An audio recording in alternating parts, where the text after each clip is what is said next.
அனைவருக்கும் வணக்கம். நம்ம இதுக்கு முன்னாடி வந்துட்டு 6ஆம் வகுப்பு வரலாறு ஃபுல்லாகவே கம்ப்ளீட் பண்ணிட்டோம். ஓகே, முதல் பருவம், 2ஆம் பருவம், 3ஆம் பருவம் ஃபுல்லாகவே வந்துட்டு கம்ப்ளீட் பண்ணியாச்சு. அடுத்ததான் நம்ம 7ஆம் வகுப்பு முதல் பருவம் தான் வந்துட்டு சமூக அறிவியலில் வரலாறு பார்க்க போகிறோம்.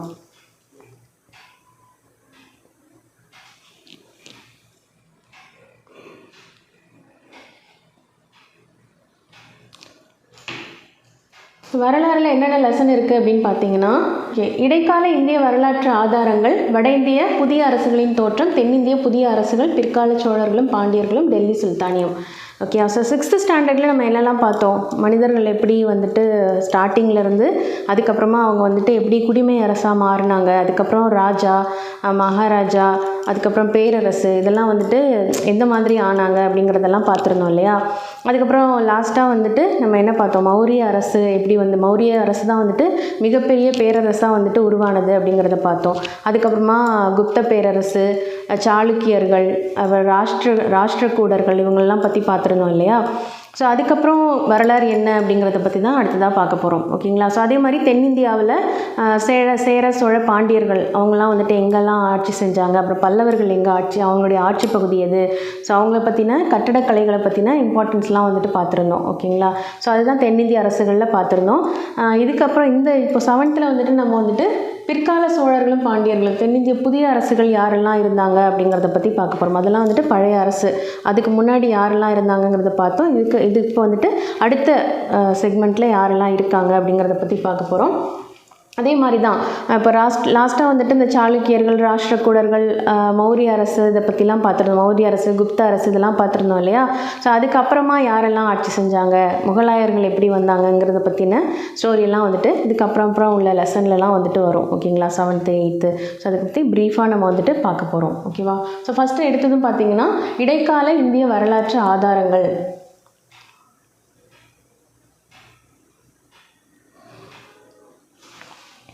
ஸோ இடைக்கால இந்திய வரலாற்று ஆதாரங்கள்.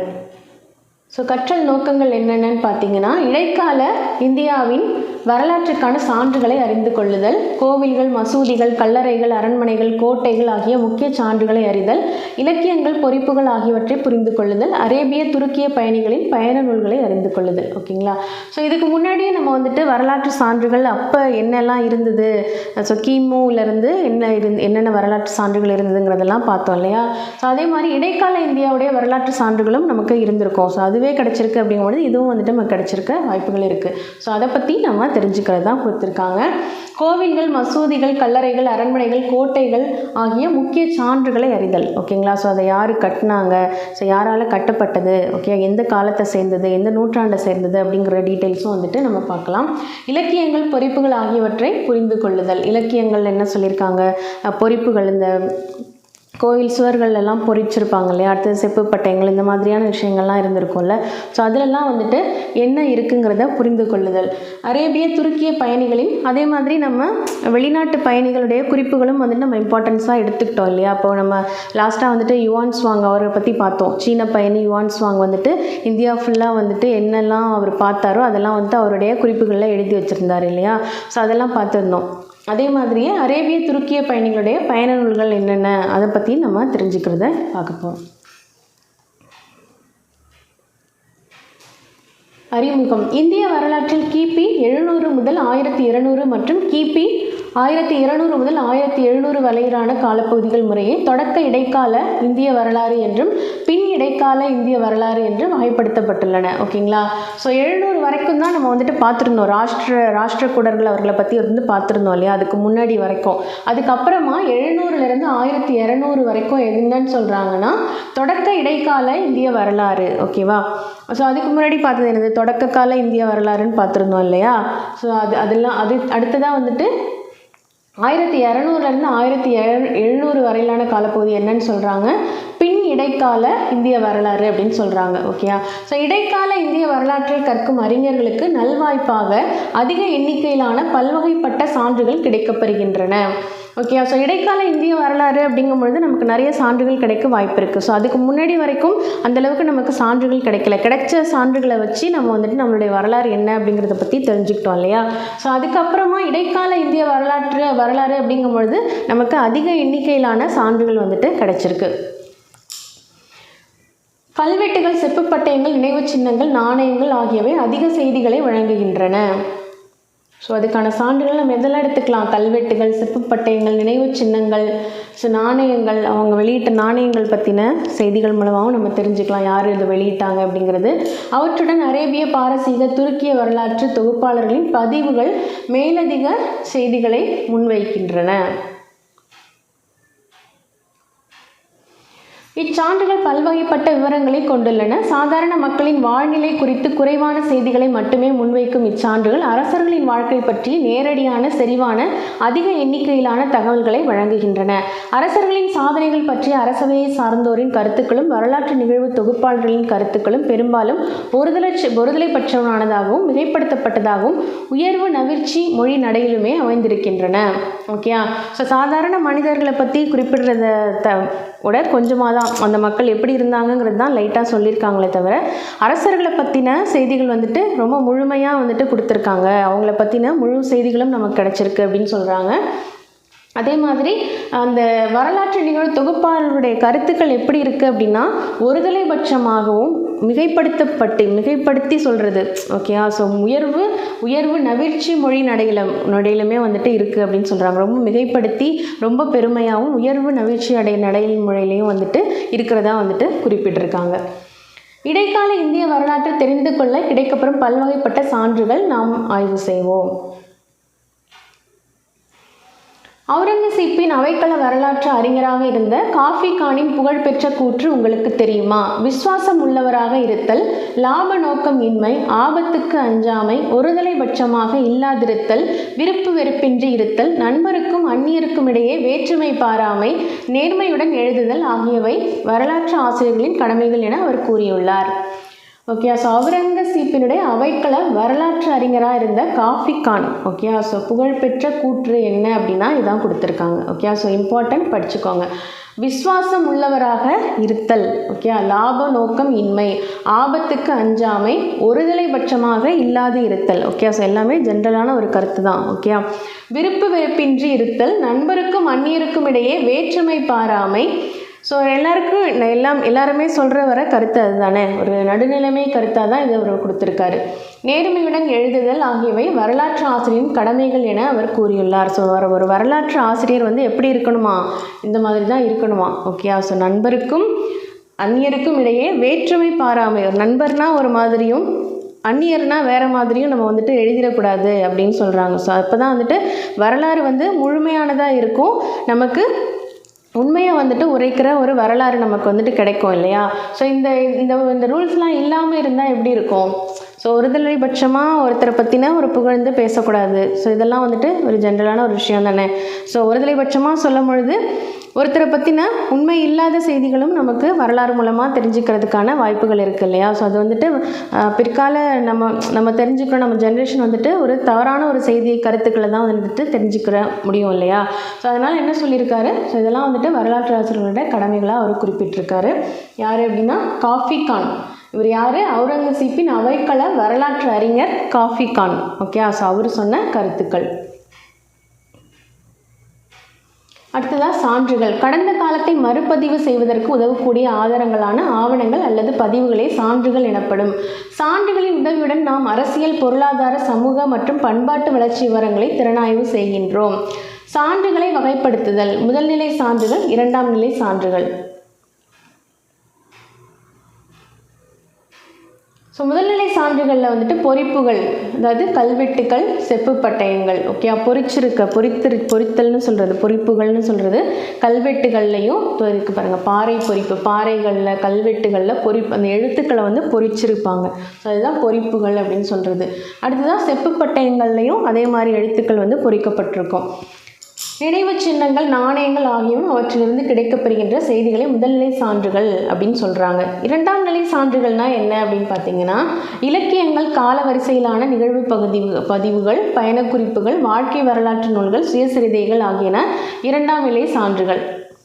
ஓகே, ஸோ இதெல்லாம் முதல்நிலை சான்றுகள். ஓகே, பொறிப்புகள், கல்வெட்டுகள், அதாவது செப்பு பட்டயங்கள், நினைவு சின்னங்கள், நாணயங்கள், இதெல்லாம் முதல்நிலை. இரண்டாம் நிலை இலக்கியங்கள், கால வரிசையிலான நிகழ்வு பதிவுகள், பயண குறிப்புகள், வாழ்க்கை வரலாற்று நூல்கள், சுயசரிதைகள், இதெல்லாம் வந்துட்டு இரண்டாம் நிலை சான்றாக நம்ம எடுத்துக்கிறோம். ஓகேங்களா? ஸோ இதை வந்துட்டு உங்களுக்கு கொஷின் கூற்று சரியா தவறா அப்படிங்கிறதுக்கான கொஷின்லாம் இருக்கும் இல்லையா? ஸோ அதில் கேட்குறதுக்கான வாய்ப்புகள் வந்துட்டு நிறைய இருக்குது. ஸோ இதை வந்துட்டு மாற்றி கூட நமக்கு முதல்நிலை சான்று அப்படின்னு சொல்லி கொடுக்கலாம். இரண்டாம் நிலை சான்றுக்கு பதிலாக இதை கொடுத்து இது சரியா தவறா அப்படின்ற மாதிரி கேட்குறதுக்கு வாய்ப்பு இருக்குது. ஸோ கண்டிப்பாக படிச்சுக்கோங்க. அடுத்ததான் பொறிப்புகள், இன்ஸ்கிரிப்ஷன்ஸ். பொறிப்புகள் என்பன பாறைகள், கற்கள், கோயிற் சுவர்கள், உலோகங்கள் ஆகியவற்றின் கடினமான மேற்பரப்பின் மேல் பொறிக்கப்படும் எழுத்துக்களாகும். ஓகேயா?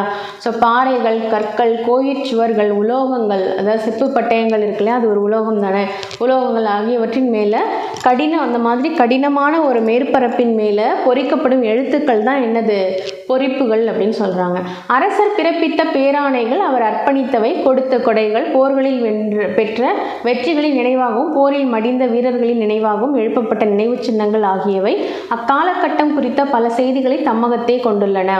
கொடைகள் வழங்கப்பட்டதை குறிக்கும் செப்பு பட்டயங்கள் சட்டப்பூர்வமான ஆவணங்களாக ஐயப்பாடுகளுக்கு இடமில்லாத மதிப்பினை கொண்டுள்ளன. 13ஆம் நூற்றாண்டு முதலாக இஸ்லாமிய பாரசீகத்தின் நடைமுறைகளின் காரணமாகவும் செப்பு பட்டயங்கள் விலை அதிகமாக இருந்ததன் விளைவாகவும் அதற்கு மாற்றாக குறைந்த செலவிலான பனையோலைகளும் காகிதமும் பயன்பாட்டிற்கு வந்தன. ஓகே, ஸோ செப்பு பட்டயங்களுடைய விலை அதிகமாக இருக்குது அப்படிங்கிறதுனால ஸோ என்ன யூஸ் பண்ணுறாங்க? பனையோலையும் காகிதமும் வந்துட்டு பயன்பாட்டுக்கு வந்திருக்கு. எப்போன்னு பார்த்தீங்கன்னா 13ஆம் நூற்றாண்டு முதலாக இஸ்லாமிய பாரசீகத்தின் நடைமுறைகளின் காரணமாக, ஸோ அதன் காரணமாக செப்பு பட்டயங்களுடைய விலை அதிகமாக இருந்திருக்கு. ஓகே, அதனால் என்ன யூஸ் பண்ணியிருக்காங்க? பனையோலையும் காகிதமும் பயன்பாட்டிற்கு வந்திருக்கு. ஸோ பிற்கால சோழர்கள் காலத்தில் 10 முதல் 13ஆம் நூற்றாண்டு வரை வெளியிடப்பட்ட பல செப்பு பட்டய கொடை ஆவணங்களில் இந்து, பௌத்த அல்லது சமண சமயத்தை சேர்ந்த தனிப்பட்ட குருமார்களுக்கோ துறவிகளுக்கோ அல்லது புகழ்பெற்ற மனிதர்களுக்கோ வழங்கப்பட்ட கொடைகள் பதிவு செய்யப்பட்டுள்ளன. ஓகே, ஸோ நம்ம நிறைய பார்த்துருப்போம் செப்பு பட்டயங்கள் அப்படின்னு சொல்லிட்டு. ஸோ ரஜினி முருகன் படத்தில் கூட ஒரு சீன் வந்துட்டு வரும் இல்லையா? ஸோ நம்ம பார்த்துருப்போம்ல, ஒருத்தவங்களுக்கு வந்துட்டு அவங்க வந்து ஒரு செப்பு பட்டயம் எழுதி கொடுத்துருப்பாங்க. ஒரு பாட்டிக்கு வந்துட்டு அப்போ உள்ள ஒரு ஜமீன் வந்து எழுதி கொடுத்த ஒரு செப்பு பட்டயம் வந்துட்டு இருக்கும். ஓகேங்களா? ஸோ அந்த மாதிரி செப்பு பட்டயங்கள் வந்துட்டு கொடைகள் கொடுக்குறாங்க இல்லையா? ஸோ இவங்களுக்காக நான் எழுதி கொடுக்குறேன் அப்படின்னு சொல்லி கொடைகள் கொடுக்குறாங்க இல்லையா? ஸோ அது வந்துட்டு செப்பு பட்டயங்களாக இருக்கும். இவற்றில் கொடை வழங்கியவர், கொடை பெற்றவர் ஆகியோர் குறித்து விரிவான செய்திகள் இடம்பெற்றுள்ளன. அவற்றில் கொடை வழங்கியவரின் அறச்செயல்களே அதிகம் பதிவு செய்யப்பட்டுள்ளன. கொடை வழங்கியவர் மட்டுமே சிறப்பு கவனம் பெறுகிறார். முதலாம் ராஜேந்திர சோழனின் திருவாலங்காடு செப்பேடுகளும் சுந்தர சோழனின் அன்பில் செப்பேடுகளும் குறிப்பிடத்தக்க எடுத்துக்காட்டுகளாகும். ஸோ யாரோட முக்கியமாக சொல்கிறாங்க? முதலாம் ராஜேந்திர சோழனின் திருவாலங்காடு செப்பேடுகள், சுந்தர சோழனின் அன்பில் செப்பேடுகள் குறிப்பிடத்தக்க எடுத்துக்காட்டுகள் அப்படின்னு சொல்கிறாங்க. அதாவது கொடை வழங்கியவர் யார், கொடை பெற்றவர் யார் அப்படிங்கிற டீட்டெயிலாம் அதில் வந்துட்டு கொடுத்துருப்பாங்களாம். அடுத்ததாக காஞ்சிபுரம் மாவட்டம் உத்திரமேரூர் என்னும் ஊரில் உள்ள கல்வெட்டுகள் கிராமங்கள் எவ்வாறு நிர்வகிக்கப்பட்டன என்பது குறித்த விவரங்களை தெரிவிக்கின்றன. சோழ அரசர்களால் வழங்கப்பட்ட பல்வகைப்பட்ட நிலக்கொடைகளை கல்வெட்டுகள், செப்பு பட்டயங்கள் வாயிலாக நாம் அறிந்து கொள்ள முடிகிறது.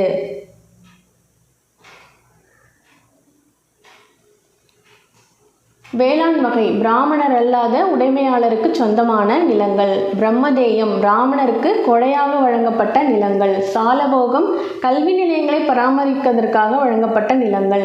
தேவதானம் கோவில்களுக்கு கொடையாக வழங்கப்பட்ட நிலங்கள். பள்ளிச்சந்தம் சமண சமய நிறுவனங்களுக்கு கொடையாக அளிக்கப்பட்ட நிலங்கள். ஸோ இதெல்லாம் தான் வந்துட்டு என்னது?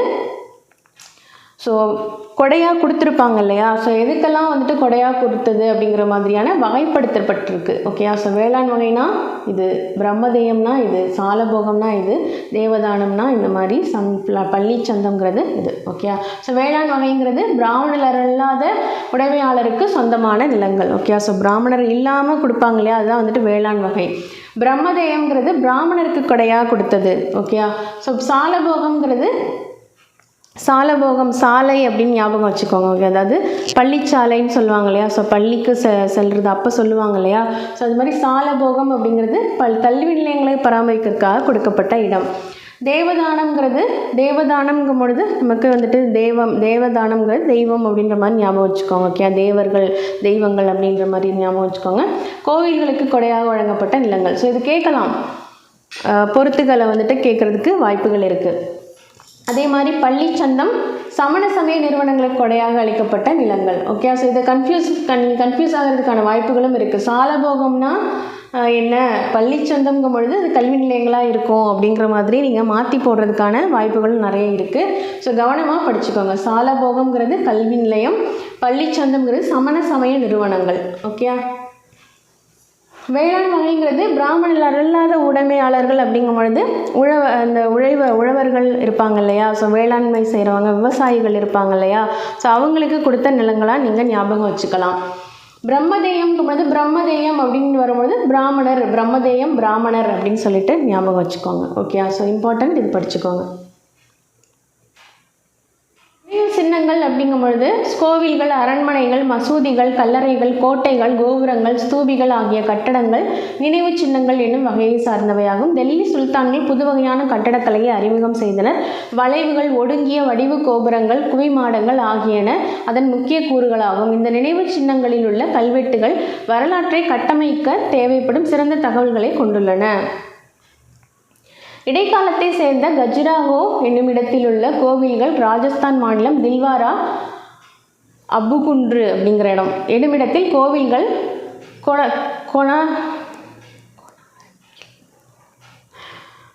ஓகே, இடைக்காலத்தை சேர்ந்த கஜுராஹோ வந்துட்டு எங்கே இருக்குது, மத்திய பிரதேசத்தில் இருக்குது. ஓகே, மத்திய பிரதேசத்தில் இருக்கிற கஜுராஹோங்கிற கோவில்கள் ராஜஸ்தான் மாநிலம் தில்வாரா அப்படிங்கிற இடத்துல, அபுகுன்று அப்படிங்கிற இடத்துல இருக்கிற கோவில்கள், கொனாரக்கில் அதாவது ஒடிசாவில் இருக்குது இந்த கோவில்கள் ஆகிய வட இந்தியாவில் சமயத்தை மையமாக கொண்ட பண்பாட்டின் பரிணாம வளர்ச்சியை புரிந்து கொள்ள சிறந்த சான்றுகளாகும். தஞ்சாவூரில் உள்ள பெரிய கோவில், பிரகதீஸ்வரர் கோவில், கங்கை கொண்ட சோழபுரம், தாராசுரம் ஆகிய இடங்களில் உள்ள கோவில்கள் பிற்கால சோழர்கள் தமிழ்நாட்டில் கட்டியெழுப்பிய நேர்த்தியான பிரம்மாண்டமான கட்டடங்களுக்கு. ஸோ இங்கே கொடுத்துருக்காங்க பாருங்கள், தில்வாரா கோவில் அபுகுன்று அப்படின்னு சொல்லிட்டு புக்கில் உங்களுக்கு இன்னும் கிளியராக இருக்கும். ஸோ அதில் பாருங்கள். ஓகேங்களா, ஸோ ரொம்பவே அழகாக இருக்குது. ஸோ இதெல்லாம் வந்துட்டு தமிழ்நாட்டில் கட்டி எழுப்பிய நேர்த்தியான பிரம்மாண்ட கட்டடங்களுக்கு அடையாளங்களாகும். அதாவது எங்கே சொல்கிறாங்க, பிரகதீஸ்வரர் கோவில், கங்கை கொண்ட சோழபுரம் இதெல்லாம் வந்துட்டு சொல்கிறாங்க. ஓகே, ஸோ அடுத்தது ஹம்பி, விஜயநகர் அங்கே இருக்கிறது. இவற்றை போலவே ஹம்பியில் உள்ள வித்தாலா, விருப்பாக்ஷா கோவில்கள் விஜயநகர அரசர்களின் பங்களிப்பை பறைசாற்றுபவை ஆகும். ஓகே, ஸோ இது வந்துட்டு விஜயநகர அரசர்கள் பொழுது 15ஆம் நூற்றாண்டு. அது குவத் உல் இஸ்லாம் மசூதி, மோத்கி மசூதி, ஜமா மசூதி, பதேப்பூர் சிக்ரி தர்கா இவை அனைத்தும் டெல்லியில் உள்ள அதற்கு அருகாமையிலும் அமைந்துள்ளன. டெல்லியிலும் அதற்கு அருகாமையிலும் இருக்கிற மசூதிகள். ஓகே, ஸோ இதையும் சொல்கிறாங்க. சார்மினார் ஹைதராபாத்தில் இருக்க ஆகியன இடைக்காலத்தை சேர்ந்த முக்கிய மசூதிகள் அப்படின்னு சொல்கிறாங்க. சார்மினார் ஹைதராபாத்தில் இருக்கிற சார்மினார். ஆக்ரா கோட்டை, சித்தூர் கோட்டை, குவாலியர் கோட்டை, டெல்லி செங்கோட்டை, மேலும் தௌலதாபாத் அதாவது அவுரங்காபாத், அதுதான் தௌலதாபாத்னு கொடுத்துருக்காங்க. தௌலதாபாத் வந்துட்டு அவுரங்காபாத்தில் இருக்குது. புரோஷா, கொத்தளம், டெல்லி ஆகிய இடங்களில் உள்ள கோட்டைகளும் வந்துட்டு என்னது வரலாற்று முக்கியத்துவம் வாய்ந்தவர்களாகும் அப்படின்னு சொல்கிறாங்க. ஜெய்ப்பூர், ஜெய்சல்மர், ஜோத்பூர் ஆகிய இடங்களில் உள்ள அரண்மனைகள் ராஜபுத்திரர்களின் மேன்மைக்கான அடையாளங்களாகும். குதுப் மினார், அலை தர்வாஷா மற்றும் இல்துமிஷ் பால்பன் ஆகியோரின் கல்லறைகள் அனைத்தும் முகலாய அரசர்களின் கல்லறைகள் ஆகிய மதிப்புமிக்க சான்றுகளாக அங்கீகரிக்கப்பட்ட சிறப்புமிக்க கட்டடங்களாகும். வட இந்தியாவில் உள்ள பாழடைந்த நகரங்களான பிரோஷாபாத், துக்லாஹாபாத் ஆகியனவும் தென்னிந்தியாவில் உள்ள ஹம்பியும் இடைக்கால இந்திய வரலாற்றுக்கான சான்று கருவூலங்களாகும். நாணயங்களில் பொறிக்கப்பட்டுள்ள படங்களும் உருவங்களும் அரசர்களுடைய பெயர்கள், பட்டங்கள், அவர்களின் உருவப்படங்கள், நிகழ்வுகள், இடங்களின் பெயர்கள், காலங்கள், அரச வம்சத்தின் பெயர்கள், அரசு சின்னங்கள் ஆகியவற்றை நமக்கு உணர்த்துகின்றன. நாணயங்களில் உள்ள உலோகக்கலவை பேரரசின் பொருளாதார நிலை குறித்த செய்திகளை வழங்குகின்றன. ஓகே, ஸோ நாணயங்கள் பற்றின செய்திகள். அரசர்களின் இராணுவ படையெடுப்புகள், பிரதேச விரிவாக்கம், வணிக தொடர்புகள், சமய நம்பிக்கைகள் போன்றவையும் நாணயங்களில் இடம்பெற்றுள்ளன. முகமது கோரிதான் வெளியிட்ட தங்க நாணயத்தில் பெண் தெய்வமான லட்சுமியின் வடிவத்தை பதிப்பித்து தனது பெயரையும் பொறிக்க செய்திருந்தார். இந்நாணயம் இந்த தொடக்க கால துருக்கிய படையெடுப்பாளர் மத விஷயங்களில் தாராளத்தன்மையுடன் நடந்து கொண்டார் என்பதற்கான அனைத்து சாத்தியக்கூறுகளையும் உணர்த்துகின்றது. ஓகே, ஸோ முகமது கோரி அப்படிங்கிறவர் கண்டிப்பாக ஒரு முஸ்லீமாக தான் இருந்திருப்பார் இல்லையா. ஸோ அவர் வந்துட்டு லக்ஷ்மியின் வடிவத்தை பதிப்பித்து அவருடைய பெயரையும் வந்துட்டு அதில் பொறிக்க செய்திருக்காரு. ஓகே, ஸோ லக்ஷ்மியின் உருவம் பொறித்த கோரியின் நாணயம், இது கில்ஜி அரசு நாணயங்கள். ஸோ இது என்ன சொல்ல வருது அப்படின்னா, ஸோ மத விஷயங்களில் வந்துட்டு அவங்க ரொம்ப தாராளத்தன்மையோடு இருந்திருக்காங்க. ஸோ நம்மளுடைய மதம் தான் அப்படிங்கிற மாதிரி இல்லாமல் ரொம்ப தாராளமாக எல்லாத்துக்குமே வந்துட்டு சமமாக வந்துட்டு இருந்திருக்காங்க அப்படின்னு சொல்கிறாங்க. டெல்லி சுல்தான்களின் காலகட்டத்தை அறிந்து கொள்ள ஜிட்டல் என்னும் செப்பு நாணயங்கள் பயன்படுகின்றன. இல்துமிஷ் அறிமுகம் செய்த டங்கா எனப்படும் வெள்ளி நாணயங்கள், அலாவுதீன் கில்ஜியின் தங்க நாணயங்கள், முகமது பின் துக்ளக்கின் செப்பு நாணயங்கள் போன்றவை நாணயங்கள் பரவலான பயன்பாட்டில் இருந்ததையும் நாட்டின் பொருளாதார வளம் அல்லது நலிவு ஆகியவற்றை சுட்டுவதாகவும் அமைந்துள்ளன. ஒரு ஜிட்டல் 3.6 வெள்ளி குன்றிமணிகளை கொண்டது ஆகும். 48 ஜிட்டல்கள் ஒரு வெள்ளி டங்காவுக்கு சமமாகும். ஓகே, ஸோ அந்த அளவுகள் கொடுத்துருக்காங்க. சமய இலக்கியங்கள். தொடக்கத்தில் தென்னிந்தியாவிலும் பின்னர் வட இந்தியாவிலும் தோன்றிய பக்தி இயக்கம் பக்தி இலக்கியங்களின் வளர்ச்சிக்கு வழியமைத்தன. சோழர்களின் காலம் பக்தி இலக்கியங்களின் காலம் என்று அழைக்கப்படுகின்றது. கம்பராமாயணம், சேக்கிழாரின் பெரிய புராணம், 12 ஆழ்வார்களால் இயற்றப்பட்டு நாதமுனியால் தொகுக்கப்பட்ட 4000 திவ்ய பிரபந்தம், அப்பர், சம்பந்தர், சுந்தரர் ஆகியோரால் இயற்றப்பட்டு நம்பியால் தொகுக்கப்பட்ட தேவாரம், மாணிக்க வாசகரின் திருவாசகம் ஆகியவை சோழர் கால பக்தி இலக்கியங்களாகும். ஜெயதேவரின் கீதா கோவிந்தம் 12ஆம் நூற்றாண்டு தென்னிந்திய பக்தி இலக்கிய மரபின் தொடர்ச்சியாகும். 15ஆம் நூற்றாண்டை சேர்ந்த இறைநிலை உணர்வு பெற்ற கவிஞரான கபீர்தாஸ் பக்தி இயக்கத்தால் கவரப்பெற்றவர் ஆவார். ஓகே, ஸோ சமய இலக்கியங்கள்லாம் எப்படி இருந்திருக்கு அப்படின்றத பற்றி கொடுத்துருக்காங்க. தொடக்கத்தில் தென்னிந்தியாவிலும் பின்னர் வட இந்தியாவிலும் தோன்றிய பக்தி இயக்கமும் வந்துட்டு பக்தி இயக்கங்கள்லாம் வந்துட்டு நிறைய தோன்றி இருக்கு இல்லையா. ஸோ அதெல்லாம் வந்துட்டு எப்படி வந்துட்டு பரவலாக இருந்திருக்கு அப்படிங்கிறத பற்றி கொடுத்துருக்காங்க. பக்தி இலக்கியங்களின் வளர்ச்சிக்கு அதாவது தென்னிந்தியாவில் தொடக்கத்தில் தென்னிந்தியாவிலும் பின்னர் வட இந்தியாவிலும் தோன்றிய பக்தி இயக்கம் பக்தி இலக்கியங்களின் வளர்ச்சிக்கு வழியமைத்தன அப்படின்றாங்க. சோழர்களின் காலம் பக்தி இலக்கியங்களின் காலம் என்று அழைக்கப்படுகிறது. யாருடைய காலம்? பக்தி இலக்கிய காலம்னு அழைக்கப்படுது. சோழர்களுடைய காலம் வந்துட்டு பக்தி இலக்கிய காலமாக வந்துட்டு அழைக்கப்படுது. கம்பராமாயணம், சேக்கிழாரின் பெரிய புராணம், 12 ஆழ்வார்களால் இயக்கப்பட்டு நாதமுனியால் தொகுக்கப்பட்ட 4000 திவ்ய பிரபந்தம், அப்பர், சம்பந்தர், சுந்தரர் ஆகியோரால் இயற்றப்பட்டு நம்பியால் தொகுக்கப்பட்ட தேவாரம், இதெல்லாம் வந்துட்டு என்னது ரொம்ப முக்கியமானது இல்லையா. அடுத்தது மாணிக்க வாசகருடைய திருவாசகம், இதெல்லாம் வந்துட்டு என்னது சோழர் காலத்துடைய பக்தி இலக்கியங்கள். ஓகே, பக்தி இலக்கிய காலம்னா என்னது? சோழர்களுடைய காலம் தான் பக்தி இலக்கிய காலம். ஜெயதேவரின் கீத கோவிந்தம் 12ஆம் நூற்றாண்டு தென்னிந்திய பக்தி இலக்கிய மரபின் தொடர்ச்சியாக இருந்திருக்கு. 15ஆம் நூற்றாண்டை சேர்ந்த இறைநிலை உணர்வு பெற்ற கவிஞராக கபீர்தாஸ் பக்தி இலக்கியத்தால் கவரப்பெற்றவர் ஆவார். சமய சார்பற்ற இலக்கியங்கள். ஓகே, சமய சார்புள்ள இலக்கியங்கள்னு இதெல்லாம் பார்த்துருந்தோம் இல்லையா. சமய இலக்கியங்களாக இதை பார்த்துருந்தோம். அதே மாதிரி சமய சார்பற்ற இலக்கியங்கள்னு இருந்திருக்கும் இல்லையா. ஸோ அதெல்லாம் என்னென்னா கங்காதேவியால் இயற்றப்பட்ட மதுரா விஜயம், கிருஷ்ணதேவராயரின் அமுக்த மால்யதா ஆகிய இலக்கியங்கள் விஜயநகர பேரரசுடன் தொடர்புடைய நிகழ்வுகளையும் தனிநபர்களையும் நாம் அறிந்து கொள்ள உதவுகின்றன. சன் பார்தையின் பிருத்திவிராஜ ராசோ ராஜபுத்திர அரசர்களின் மனத்துணிச்சலை படம் பிடித்து காட்டுகிறது. இஸ்லாமுக்கு முந்தைய காலம் குறித்து உள்ள ஒரே சான்று கல்ஹனரின் ராஜதரங்கினி 11ஆம் நூற்றாண்டு மட்டுமே. ஓகே, ஸோ இஸ்லாமுக்கு முந்தைய காலம் குறித்து உள்ள ஒரே சான்று கல்ஹனரின் ராஜதரங்கினிங்கிற ஒரு நூல் மட்டும்தான். ஓகே, ஸோ இது எல்லாமே என்னது சமய சார்பற்ற இலக்கியங்கள். அடுத்து நூல்கள், வாழ்க்கை வரலாறுகள், சுயசரிதைகள். ஓகே, ஸோ அடிமை வம்சத்தை சேர்ந்த சுல்தான் நஸ்ருதீன் மாமுதுவால் ஆதரிக்கப்பட்ட மின்கஜ் உஸ் சிராஜ் என்பார் தபகத் இ நசிரி என்னும் நூலை எழுதினார். இந்நூலின் சுருக்க உரை முகமது கோரியின் படையெடுப்பில் தொடங்கி கிபி 1260 வரையிலான நிகழ்வுகள் குறித்த செய்திகளை கூறுகின்றன. ஓகேயா. ஸோ அடுத்தது தன்னை ஆதரித்த சுல்தானின் பெயரையே இச்சுருக்க உரைக்கும் மின்கஜ் உஸ் சிராஜ் அப்படின்னு சொல்லிட்டு பெயர் சூட்டியிருக்காரு. ஓகேயா. இங்கே இருக்க பாருங்கள், மடிவை வம்சத்தை சேர்ந்த சுல்தான் நஸ்ருதீன் மாமுதுவால் ஆதரிக்கப்பட்ட மின்கஜ் உஸ் சிராஜ் என்பார் தபகத் இ நசிரிங்கிற நூலை எழுதியிருக்காரு. ஓகேயா. ஸோ அவர் என்ன சொல்லியிருக்காருன்னா, தன்னை ஆதரித்த சுல்தானின் பெயரையே சுருக்க உரைக்கும் மின்கஜ் உஸ் சிராஜ் வந்துட்டு பெயர் சூட்டியிருக்காரு. 13ஆம் நூற்றாண்டில் சுல்தான் இல்துமிஷின் இறுதி காலத்தில் கஜினியிலிருந்து புலம்பெயர்ந்து வந்திருந்த ஹசன் நிசாமி என்பார் தாஜ் உல் மா அசிர் எனும் நூலை எழுதினார். குத்புதீன் ஐபக் பற்றிய பல செய்திகளை இந்நூல் முன்வைக்கின்றது. இந்நூலே டெல்லியின் சுல்தானியத்தின் வரலாற்றை கூறும் அரசின் இசைவு பெற்ற முதல் நூலாகும். முகமது பின் துக்ளக்கின் அரசவை வரலாற்றாசிரியர் ஜியா உத் பரணி தாரிக் இ பிரோஷாஹி என்னும் நூலை படைத்தார். இந்நூல் கியாசுதீன் பால்பன் முதல் பிரோஸ் ஷா துக்ளக்கின் தொடக்க கால ஆட்சி வரையிலான டெல்லி சுல்தானியத்தின் வரலாற்றை விளக்குகின்றது. ஸோ இதோடைய பெயர்கள்லாம் வந்துட்டு ரொம்பவே வந்துட்டு கொஞ்சம் சிரமமாக தான் இருக்கும். ஓகேங்களா. ஸோ படிச்சுக்கோங்க. ஓகேங்களா. சும்மா கொஞ்சம் முடிஞ்ச வரைக்கும் வந்துட்டு திரும்ப எவ்வளோ நேரம் உங்களுக்கு டைம் கிடைக்குதோ அந்தளவுக்கு வந்துட்டு திரும்ப ஞாபகம் வச்சுக்கிற மாதிரி நேம் வந்துட்டு படிச்சுக்கோங்க. ஃபெரிஷ்டாவின் தாரிக் இ ஃபெரிஷ்டா இந்தியாவில் முகலாய ஆட்சியின் எழுச்சி குறித்து விவரிக்கின்றது. இது வந்துட்டு 16ஆம் நூற்றாண்டு, ஃபெரிஷ்டாவின் 16ஆம் நூற்றாண்டு.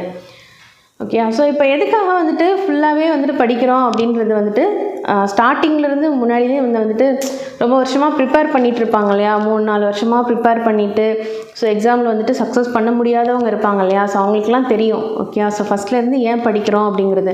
ஸோ அவங்க வந்துட்டு கண்டிப்பாக போர்ஷன் நான் வந்துட்டு கொடுத்த சிலபஸ் மட்டும்தான் கவர் பண்ணுவேன் அப்படின்னு கண்டிப்பாக வந்துட்டு அவங்க முடிவு பண்ணவே மாட்டாங்க. ஏன்னா அவங்களுக்கு தெரியும். ஸோ எதுவாக வேணாலும் கொஷின் இருக்கலாம். சிலபஸில் கொடுக்குறது மட்டும்தான் நம்ம கொஷினாக வரும்னு சொல்ல முடியாது. ஃபஸ்ட்டு நமக்கு என்ன கிளியராக இருக்கணும், அந்த இயர் பை இயர் வந்துட்டு என்ன நடந்தது, அடுத்தடுத்து என்ன நடந்தது அப்படிங்கிறது உங்களுக்கு கிளியராக இருக்கணும். அப்படிங்கிறதுக்காக தான் வரலாறு ஃபுல்லாகவே கம்ப்ளீட்டாக படிங்க அப்படின்னு சொல்கிறது. ஓகே. ஸோ யாருக்கு அடுத்து யார் அப்படிங்கிறது உங்களுக்கு ஒரு கன்ஃபியூஷனாகவே இருக்கும். ஓகே. ஸோ வரலாறு ஃபுல்லாக படிக்கலை அப்படின்னா இந்த கன்ஃபியூஷன் இருக்கும். ஸோ ஃபஸ்ட்டு ஸ்டார்டிங்லேருந்து படிச்சிங்க அப்படின்னா தான் அடுத்தடுத்து யார் வராங்க அப்படிங்கிறது உங்களுக்கு ஞாபகத்தில் வச்சுக்க முடியும். ஓகே. ஸோ இல்லை அப்படின்னா கண்டிப்பாக எக்ஸாமில் போய் உட்காந்துருக்கும் பொழுது எந்த இயரில் இவங்க இருந்திருப்பாங்க, எந்த நூற்றாண்டை சேர்ந்தவங்க அப்படிங்கிறதெல்லாம் வந்துட்டு ஒரு கன்ஃபியூஷனான ஒரு ஸ்டேட்லேயே தான் நீங்கள் இருந்துகிட்ருப்பீங்க. ஓகே. ஸோ அதனால தான் ஸ்டார்டிங்லேருந்து ஃபுல்லாகவே படிங்க அப்படின்னு சொல்கிறது. ஸோ ஸ்டார்டிங்லேருந்து படிக்கும் பொழுது தான் அடுத்தடுத்து என்ன நடந்தது, வரலாற்றில் என்ன நடந்தது, எந்தெந்த காலகட்டத்தில் என்ன நிகழ்ந்தது. ஓகே. ஸோ அதெல்லாம் வந்துட்டு உங்களுக்கு ஞாபகம் வச்சுக்க முடியும். ஓகே. தபகத் அப்படிங்கிறது அரேபிய சொல். இதற்கு தலைமுறைகள் அல்லது நூற்றாண்டுகள் என்று பொருள். தஜூக் பாரசீக சொல். இதற்கு சுயசரிதை என பொருள். தாரிக் தாகுயீக் அரேபிய சொல். இதன் பொருள் வரலாறு அப்படிங்கிறது. ஓகேங்களா. 16ஆம் நூற்றாண்டில் பாபரின் பாபர் நாமா, அபுல் ஃபாசலின் ஐனி அக்பரி, அக்பர் நாமா ஆகிய நூல்கள் இவ்விரு பேரரசர்கள் குறித்த முழுமையான விவரங்களை எடுத்துரைக்கின்றன. 17ஆம் நூற்றாண்டில் தனது வாழ்க்கை நினைவுகளாக ஜஹாங்கீர் எழுதிய தசுக் இ ஜஹாங்கீரி அக்காலகட்ட வரலாற்றின் மீது அதிக வெளிச்சத்தை பாய்ச்சுகிறது. பேரரசர்களின் எழுதியுள்ள சுயசரிதை நூல்கள் தவிர நிஜாமுதீன் அகமது என்பவரால் தபகத் இ அக்பரி என்னும் நூல் எழுதப்பட்டது. அபுல் ஃபாசலின் மிகைப்படுத்தி கூறும் பாங்கினை கொண்ட நூல்களையும் காட்டிலும் இந்நூல் நம்பகத்தன்மை வாய்ந்ததாக கருதப்படுகிறது. இதே போன்று பதானி எழுதிய மற்றொரு நூலான தாரிக் இ பதானி, பதானியின் வரலாறு ஒரு மிகச்சிறந்த நூலாகும். 1595 வெளியிடப்பட்ட இந்த நூல் 3 தொகுதிகளை கொண்டுள்ளது. அக்பருடைய ஆட்சியை பற்றி பேசுகிற தொகுதி அவரின் நிர்வாகம் தொடர்பாக, குறிப்பாக மத கொள்கை குறித்து ஒளிவு மறைவின்றி வெளிப்படையாக விமர்சனபூர்வமான கருத்துக்களை முன்வைக்கின்றது. பயணிகளும் பயண நூல்களும். லாஸ்ட் பார்ட் வந்துட்டோம். 13ஆம் நூற்றாண்டின் தமிழகத்தில் பாண்டிய அரசு வலிமை வாய்ந்த சக்தியாக மாறிக்கொண்டிருந்த பொழுதில் வெனிஸ் நகரை சேர்ந்த பயணி மார்க்கோ போலோ வருகை புரிந்தார். அவர் தமிழகத்தில் காயல், இன்றைய தூத்துக்குடி மாவட்டத்தில் இருக்குது. ஓகேங்களா. ஸோ என்னும் ஊருக்கு 2 முறை வந்துள்ளார். அக்காலத்தில் காயல் துறைமுகம் அரேபியாவிலிருந்தும் சீனாவிலிருந்தும் வந்த கப்பல்களால் நிரம்பியிருந்த துறைமுக பட்டினமாகும். சீனாவிலிருந்து தாம் கப்பலில் வந்ததாய் மார்க்கோ போலோ நம்மிடம் கூறுகிறார். அரேபியாவில் இருந்தும் பாரசீகத்திலிருந்தும் ஆயிரக்கணக்கில் குதிரைகள் தென்னிந்தியாவில் கடல் வழியாக இறக்குமதி செய்யப்பட்டதாக மார்க்கோ போலோ குறிப்பிடுகின்றார். கஜினி மாமூதின் ஒரு படையெடுப்பின் போது அவருடன் அல் ஃபரூனி இந்தியாவிற்கு வந்து இங்கு 10 ஆண்டுகள் தங்கியிருந்தார். கஜினி மாமூதின் சோமநாதபுர படையெடுப்பு குறித்த துல்லியமான தகவல்கள் இவர் கொடுத்ததாகும். ஒரு கற்றறிந்த அறிஞரான இவர் இந்தியா முழுவதும் பயணம் மேற்கொண்டு இந்தியாவையும் அதன் மக்களையும் புரிந்து கொள்ள முயன்றார். சமஸ்கிருத மொழியை கற்றுக்கொண்ட அவர் இந்திய தத்துவங்களையும் கற்றார். தாகுயிக்-இ-ஹிந்த் என்ற தனது நூலில் இந்தியாவின் நிலைகளையும் அறிவு முறையினையும் சமூக விதிகளையும் மதத்தையும் குறித்து விவாதித்துள்ளார். அரேபியாவில் பிறந்த மொராக்கோ நாட்டு அறிஞரான இப்ன் பதூதா, ஓகேங்களா, ஸோ அவருடைய ஃபோட்டோ கொடுத்துருக்காங்க. 14ஆம் நூற்றாண்டை சேர்ந்தவர். மொராக்கோவிலிருந்து புறப்பட்டு எகிப்தை கடந்து மத்திய ஆசியா வழியாக இந்தியா வந்தடைந்தார். அவருடைய பயண நூல் ரிக்லா அவர் பயணம் செய்த நாடுகளையும் மக்களையும் பற்றிய விவரங்களை கொண்டுள்ளது. அவருடைய கருத்தின்படி எகிப்தே செல்வம் கொழித்த நாடாகும். ஏனெனில் மேற்கத்திய நாடுகளுடனான இந்தியாவின் வணிகம் முழுவதும் எகிப்தின் வழியாகவே நடைபெற்றது.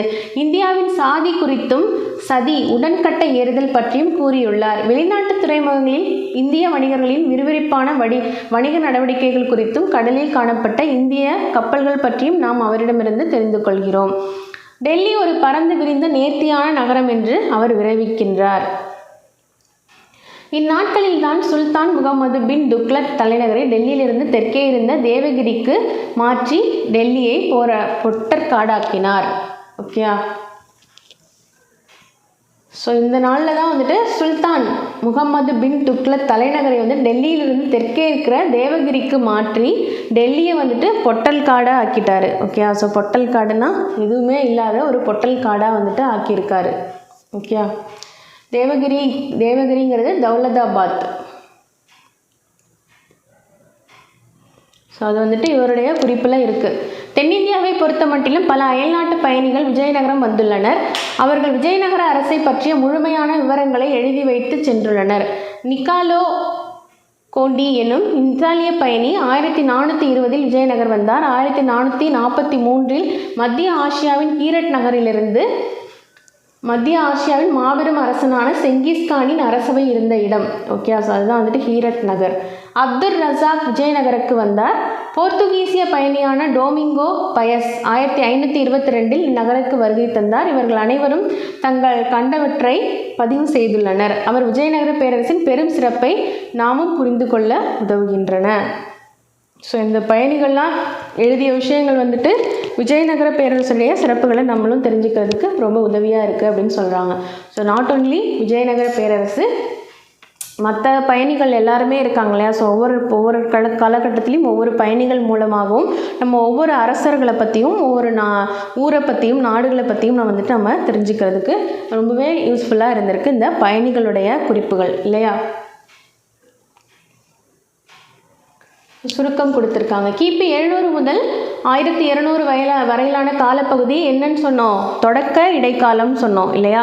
அடுத்ததான் 1200லேருந்து 1700 வரையிலான காலகட்டம் வந்து பின் இடைக்காலம் அப்படின்னு சொல்லியிருந்தோம் இல்லையா, பார்த்தோம் இல்லையா. சான்றுகள் முதல்நிலை சான்றுகள், இரண்டாம் நிலை சான்றுகள் என வகைப்படுத்தப்படுகின்றன. ஸோ அது என்னென்னு பார்த்தோம்ல, கற்கள், பாறைகள், கோவில் சுவர்கள் ஆகியவற்றின் மீதுள்ள பொறிப்புகள், அரசு ஆணைகளையும் அரசவை நிகழ்வுகளையும் கொண்டுள்ள செப்புப்பட்டைகள் ஆகியவை தெளிவான சான்றுகள் ஆகும். தொடக்க இடைக்கால நினைவு சின்னங்களான முகலாயர் கால கோவில்கள், அரண்மனைகள், மசூதிகள், கோட்டைகள், ஸ்தூபிகள், கோபுரங்கள், கல்லறைகள் ஆகியவை கோடிட்டு காட்டப்பட்டுள்ளன. ஓகே, ஸோ முதல்நிலை சான்றுகள் இரண்டாம் நிலை சான்றுகள் என்னென்ன பார்த்தோம். கல்வெட்டுகள், பொறிப்புகள், அதாவது பொறிப்புகள் இருக்கு இல்லையா, கல்வெட்டுகள், செப்பு பட்டயங்களில் பொறிச்சது, அப்புறம் நினைவு சின்னங்கள். ஸோ இதெல்லாம் வந்துட்டு என்னென்னு பார்த்துருந்தோம், நம்ம வந்துட்டு முதல்நிலை சான்றுகளாக பார்த்தோம். அடுத்தது இரண்டாம் நிலை சான்றுகள் வந்துட்டு சுயசரிதைகள், இலக்கியங்கள் இதெல்லாம் இருக்கு இல்லையா. ஸோ அதெல்லாம் வந்துட்டு இரண்டாம் நிலை சான்றுகளாக பார்த்துருந்தோம் இல்லையா. ஸோ அதை ஞாபகம் வச்சுக்கோங்க. இல்துமிஷ், அலாவுதீன் கில்ஜி ஆகியோரின் நாணயங்கள் பிற்கால முஸ்லீம் அரசர்களின் செப்பு நாணயங்கள் ஆகியவை பற்றி விவாதிக்கப்பட்டுள்ளது. பக்தி இயக்க சகாப்தத்தை சேர்ந்த பக்தி இலக்கியங்கள் குறிப்பிடப்பட்டுள்ளன. இடைக்கால அரசியல், சமூக, பொருளாதார நிலைகள் குறித்த தகவல்களை வழங்கும் நூல்கள், வாழ்க்கை வரலாறுகள், சுயசரிதைகள் ஆகியன விவரிக்கப்பட்டுள்ளன. இந்தியாவிற்கு வந்த பெரும்பாலான அரேபிய பாரசீக பயணிகளின் பயண நூல்கள் இறுதியில் கொடுக்கப்பட்டுள்ளன. ஸோ என்னென்னா, இந்த அரேபிய பாரசீக பயணிகளுடைய பெயர்கள் தான் வந்துட்டு கொஞ்சம் கஷ்டமாக இருக்குது இல்லையா. ஸோ அதை வந்துட்டு திரும்ப திரும்ப படிச்சுக்கோங்க, படித்து ஞாபகம் வச்சுக்கோங்க, என்ன பண்ணுறதில்ல. சொற்களஞ்சியம். வரலாற்று பதிவாளர் அப்படின்னா chronicler, a person who writes accounts of important historical events. இவங்க தான் வந்துட்டு வரலாற்று பதிவாளர், chronicler அப்படின்னு சொல்கிறாங்க. விரோதம், பகைமை, animosity, hostility, antagonism அப்படிங்கிறது animosity, விரோதம், பகைமை. பயண குறிப்புகள் travelogue, a book or illustrated account of the places visited and experiences encountered by a traveler. நினைவாக அப்படிங்கிறது commemoration, in remembrance of, நினைவுபடுத்தும் விதமாக இருக்கிறது தான் வந்துட்டு நினைவாக. நினைவு சின்னங்கள்லாம் வந்துட்டு நினைவுபடுத்தும் விதமாக இருக்கு இல்லையா, ஸோ அதுதான் வந்துட்டு commemoration, a remembrance of. விரிவாக elaborately, in detail, elaborateாக விரிவாக நமக்கு சொல்கிறது elaborate பண்ணி சொல்லுங்கள் அப்படின்னு சொல்கிறது. தூபிகள் minarets, a tall tower typically part of mosque. களஞ்சியங்கள் repositories, the places, buildings where material or stored or kept. களஞ்சியம் அதாவது ஒரு ஸ்டோர் பண்ணி வைக்கிறதுக்கான ஒரு இடம் தான் வந்துட்டு களஞ்சியம் அப்படின்னு சொல்லுவோம் இல்லையா, ஸோ அதை ரெப்பாசிட்டரிஸ் அப்படின்னு சொல்கிறாங்க. உருவப்படங்கள் போர்ட்ரேட்ஸ், பிக்சர்ஸ், இமேஜஸ் இன் டிராயிங் ஆர் பெயிண்டிங். ஓகேயா, ஸோ மன்னர்களுடைய உருவப்படங்கள் அப்படின்னு சொல்லி நம்ம வச்சுக்கலாம். போர்ட்ரேட்ஸ் அப்படின்னு சொல்கிறது. தொகுப்பு காப்பெண்டியம், a collection of detailed information about a particular subject especially in a book. So ஒரு தொகுப்பு அப்படின்னா ஒரு பர்டிகுலர் சப்ஜெக்டை பற்றின ஒரு விஷயம், ஒரு ஸ்பெஷலி ஒரு புக்கை பற்றியோ ஒரு வந்துட்டு ஒரு விஷயம், ஏதாவது ஒரு இன்ஃபர்மேஷன், ஒரு கலெக்ஷன் ஆஃப் டீட்டெயில்டு இன்ஃபர்மேஷன் அப்படின்னு சொல்கிறாங்க இல்லையா, ஸோ அதுதான் வந்துட்டு காம்பெண்டியம் அப்படின்னு சொல்கிறாங்க. சான்றுகளுடன் நிரூபித்தல், substantiate, to prove with evidence. Substantiate அப்படின்னா சான்றுகளுடன் நிரூபிக்கிறது, டு அதாவது எவிடன்ஸோட ப்ரூவ் பண்ணுறது. ஓகேங்களா, அடுத்ததாக அலகு 2ல் நம்ம என்ன பார்க்க போகிறோம்னு பார்த்தீங்கன்னா வட இந்திய புதிய அரசுகளின் தோற்றம். ஓகே, புதிய அரசுகள் என்னெல்லாம் வந்துட்டு வட இந்தியாவில் உருவானது அப்படிங்கிறத பற்றி நம்ம டீட்டெயில்டாக விவாதிக்க போகிறோம். வட இந்தியாவின் ராஜபுத்திர அரசுகள் மற்றும் அவற்றை போன்ற ஏனைய அரசுகள் குறித்த அறிவினை பெறுதல், இந்திய பண்பாட்டிற்கு ராஜபுத்திரர்கள் மற்றும் பாலர்களின் பங்களிப்பினை மதிப்பிடுதல், அரேபியர் மற்றும் துருக்கியரின் இடைக்கால இராணுவ படையெடுப்புகள் குறித்து அறிந்து கொள்ளுதல். அறிமுகம். ராஜபுத்திரர்களின் வீர தீரம் அஞ்சாமை குறித்த கதைகள் ஏராளம் உள்ளன. ஓகே, ராஜகுதனம் என்பது ராஜபுத்திர அரசுகளின் கூட்டமைப்பால் ஆனது. அவற்றில் மிகவும் புகழ்பெற்றது சித்தூர் ஆகும். அனைத்து ராஜபுத்திர இனக்குழுவினரும் ஒருங்கிணையும் மையமாக சித்தூர் விளங்கிற்று. மாலவம், குஜராத் ஆகியவற்றுடன் ஒப்பிடுகையில் சித்தூர் சிறியதே இருந்த போதிலும் ராஜபுத்திரர்கள் இந்த 3 அரசுகளிலும் ஆட்சி செய்தனர். சித்தூரின் ராணா அரசர், ஓகே, ஸோ மாலவத்தை வெற்றி கொண்டதன் நினைவாக ஜெயஸ்தம்பா என்னும் வெற்றி தூண் சித்தூரில் நிறுவப்பட்டது. ஓகே, ஸோ அதாவது அரசர், ராணாங்கிற அரசர் வந்துட்டு மாலவத்தை வெற்றி கொண்டதற்காக ஜெயஸ்தம்பா அப்படிங்கிற ஒரு வெற்றி தூண் வந்துட்டு சித்தூரில் நிறுவியிருக்காரு. பிரதிகாரர்கள் மேற்கிந்திய பகுதியிலும் பாலர்கள் இந்தியாவின் கிழக்கு பகுதியிலும் வலிமை மிக்க அரசுகளை நிறுவியிருந்தனர். 9ஆம் நூற்றாண்டில் ராஜஸ்தான், கன்னோஜ் ஆகிய பகுதிகளின் மேல் இறையாண்மை கொண்ட சக்தியாக தம்மை கூறிக்கொள்ளும் அளவிற்கு பிரதிகார அரச வம்சம் வளர்ச்சி பெற்றிருந்தது.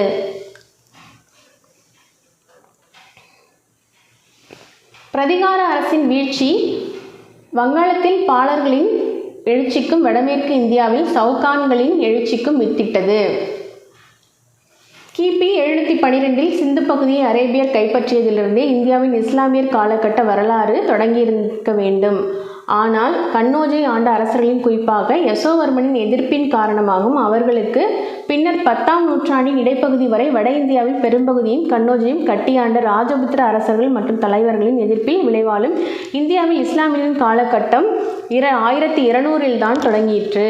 ஓகேங்களா, ஸோ இந்த சிந்து பகுதியை 712இல் அரேபியர் கைப்பற்றியதிலிருந்தே இந்தியாவில் இஸ்லாமியரின் காலகட்டம் வந்துட்டு தொடங்கி இருக்கணும். ஆனால் என்ன நடந்திருக்கு, கன்னோஜை ஆண்ட அரசர்களின் குறிப்பாக, அதாவது கன்னோஜை ஆண்ட அரசர்கள் குறிப்பாக யசோவர்மன் அப்படிங்கிறவர் ஏறத்தாழ 736 அவருடைய எதிர்ப்பின் காரணமாகவும் அவர்களுக்கு பின்னர் 10ஆம் நூற்றாண்டின் இடைப்பகுதி வரை வந்துட்டு வட இந்தியாவின் பெரும்பகுதியையும் கன்னோஜையும் கட்டியாண்ட ராஜபுத்திர அரசர்கள் மற்றும் தலைவர்களுடைய எதிர்ப்பின் விளைவாலும் அவர்களால், அதாவது இஸ்லாமியர்களால் இந்தியாவிற்குள்ளே வரவே முடியலை.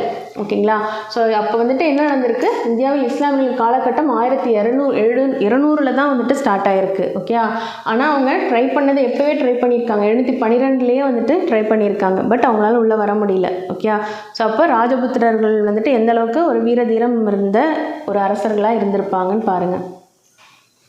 ராஜபுத்திரர்களின் தோற்றம். ராஜ்புத் என்னும் சொல் ரஜ்புத்திர என்னும் சமஸ்கிருத சொல்லிலிருந்து பெறப்பட்டதாகும். ஸோ வட இந்திய அரசுகள் என்னென்ன அப்படின்னு சொல்லிட்டு கொடுத்துருக்காங்க. தோமரர்கள், சவுகான்கள், சோலங்கிகள், பரமாரர்கள், பிரதிகாரர்கள், சந்தேலர்கள், பாலர்கள், ராஷ்டிரகூடர்கள், ஓகே, இங்கே சோழர்கள். ஓகேவா? ஸோ இவங்கெல்லாம் வந்துட்டு வட இந்திய அரசுகள்னு வந்துட்டு இந்த பக்கம் இருக்கிறதெல்லாம் வந்துட்டு வட இந்திய அரசுகள் கொடுத்துருக்காங்க. அடுத்ததான் அதன் பொருள் அரச வம்சத்த ரத்தத்தின் வாரிசு அல்லது வழித்தோன்றல் என்பதாகும். கிபி, அதாவது ரஜ்புத் அப்படிங்கிறது, ராஜபுத்திரர்கள்ன்றது ரஜ்புத்துங்கிற வார்த்தையிலிருந்து தான் வந்திருக்கு இல்லையா? அந்த ரஜ்புத் அப்படின்னா என்னன்னு சொல்கிறாங்க? அரச வம்ச ரத்தத்தின் வாரிசு அல்லது வழித்தோன்றல் அப்படின்னு சொல்கிறாங்க. 647 ஹர்ஷரின் மறைவை தொடர்ந்து வடக்கு மற்றும் மத்திய இந்தியாவின் பல பகுதிகளில் பல்வேறு ராஜபுத்திர இனக்குழுக்கள் தங்கள் அரசுகளை நிறுவிக்கொண்டன. ராஜபுத்திரர்கள் தங்கள் வம்சாவளி தோற்றத்தை கடந்த காலத்திலிருந்து தொடங்குகின்றனர். அவர்களின் மிக முக்கியமான 3 குலங்கள் வந்துட்டு சூரிய வம்சி என்னும் சூரிய குலம், சந்திரவம்சி என்னும் சந்திரகுலம், அக்னி குலம் நெருப்பிலிருந்து தோன்றியவர்கள். சூரியகுல சந்திரகுல வழித்தோன்றல்கள் என கூறிக்கொள்ளும் ராஜபுத்திரர்கள் முக்கியமானவர்கள் பந்தேல்கண்டின் சந்தேலர்கள் ஆவார்கள். ஓகே, ஹரியானா பகுதியில் தோமரர்கள் ஆட்சி புரிந்து வந்தனர். ஆனால் 12ஆம் நூற்றாண்டில் இவர்கள் சவுகான்களால் வெற்றி கொள்ளப்பட்டனர். ஜேம்ஸ் டாட் என்னும் கீழ்த்திசை புலமையாளர் கிபி 1829 முக்கியமான 36 ராஜபுத்திர அரச குலங்களை பட்டியலிட்டுள்ளார். அவற்றுள் 4 குலங்கள் சிறப்பு தகுதி பெற்றவையாகும். அவர்கள் பிரதிகாரர்கள், சவுகான்கள், சோலங்கிகள் என்றழைக்கப்பட்ட சாளுக்கியர்கள். தற்கால சாளுக்கியர்களிடமிருந்து வேறுபட்டவர்கள். பவாரை சேர்ந்த பரமாரர்கள் எனப்படுவோர் ஆவர். 4 குல மரபினரும் அக்னிகுல தோன்றல்கள் ஆவர். பிரதிகாரர்கள் 4 முக்கிய குல மரபுகளை சார்ந்த ராஜபுத்திரர்களின் ஒரு பிரிவினரான பிரதிகாரர் அல்லது கூர்ஜர பிரதிகாரர் கூர்ஜராட்டில்லாவிலிருந்து ஜோத்பூரில் உள்ளது. இது ஆட்சி புரிந்தனர் அப்படின்னு சொல்கிறாங்க பிரதிகாரர்கள். ஓகேங்களா? ஜோத்பூரில் இருக்கிற இந்த பகுதி, அதாவது 4 முக்கிய குலமர்களை சார்ந்த ராஜபுத்திரர்களின் ஒரு பிரிவினரான பிரதிகாரர்கள் அல்லது கூர்ஜர பிரதிகாரர்கள். அவங்க வந்துட்டு கூர்ஜராட்டிலிருந்து ஆட்சி புரிந்தனர் அப்படின்னு சொல்கிறாங்க. அதாவது ஜோத்பூரில் இருக்குது.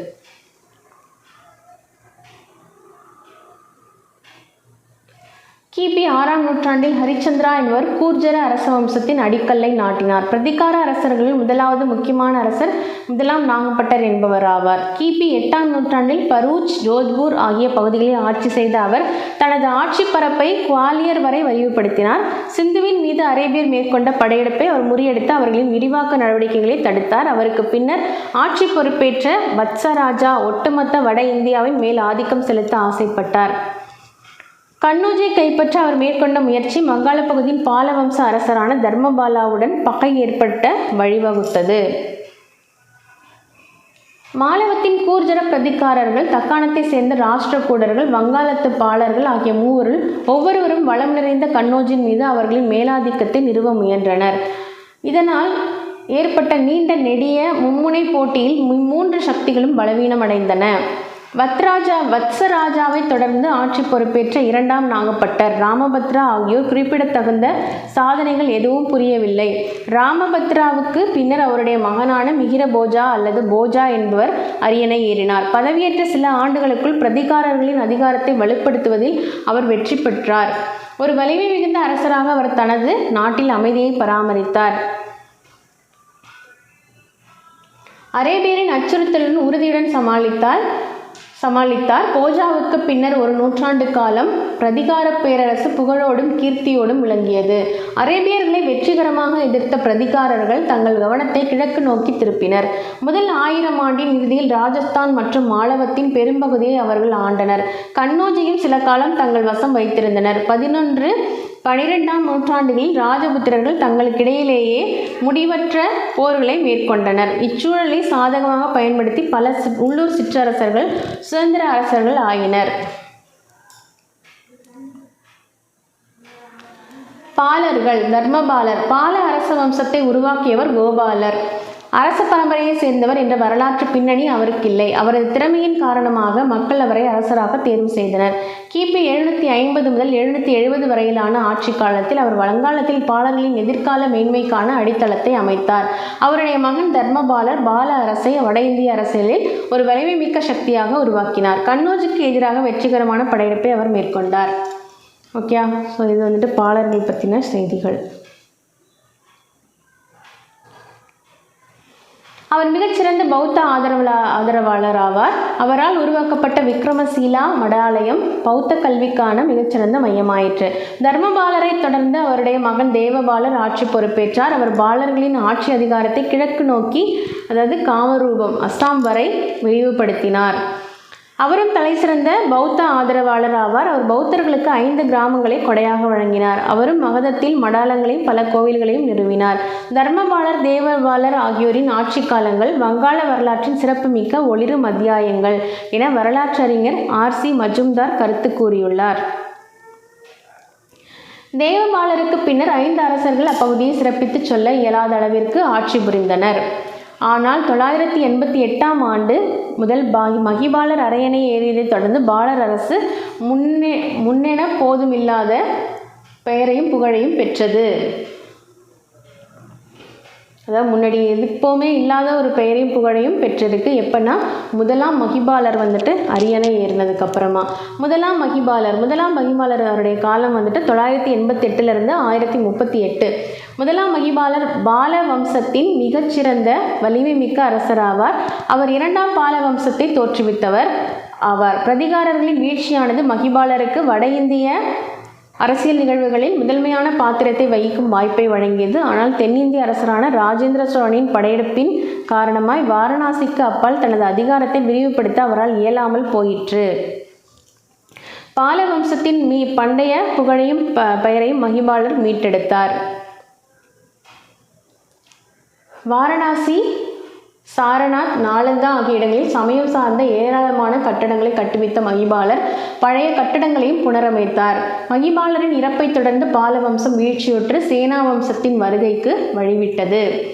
சவுகான்கள் கிபி 956 முதல் 1192 வரை இன்றைய ராஜஸ்தானின் கிழக்கு பகுதிகளில் சாகம்பரி தலைநகரில் நிறுவி ஆட்சி புரிந்தவர்களாவார். இவர் ராஜபுத்திர அரச வம்சத்தை தோற்றுவித்தவர் சிம்மராஜ் என்பவர் ஆவார். இவர் ஆஜ்மீர் நகரை தோற்றுவித்தவர் எனவும் அறியப்படுகிறார். சவுகான்கள் பிரதிகாரர்களுக்கு கட்டுப்படுத்தப்பட்ட குறுநில மன்னர்களாய் இருந்தவர் ஆவர். அரேபியர்களின் படையெடுப்பின் போது பிரதிகாரர்களுடன் தோளோடு தோள் நின்றவர் ஆவார். சவுகான் வம்சாவளியின் கடைசி அரசரான பிருத்திவிராஜ் சவுகானே அவ்வரச வம்சாவளி அரசர்களில் தலை சிறந்தவர் என குறிப்பிடப்படுகின்றார்.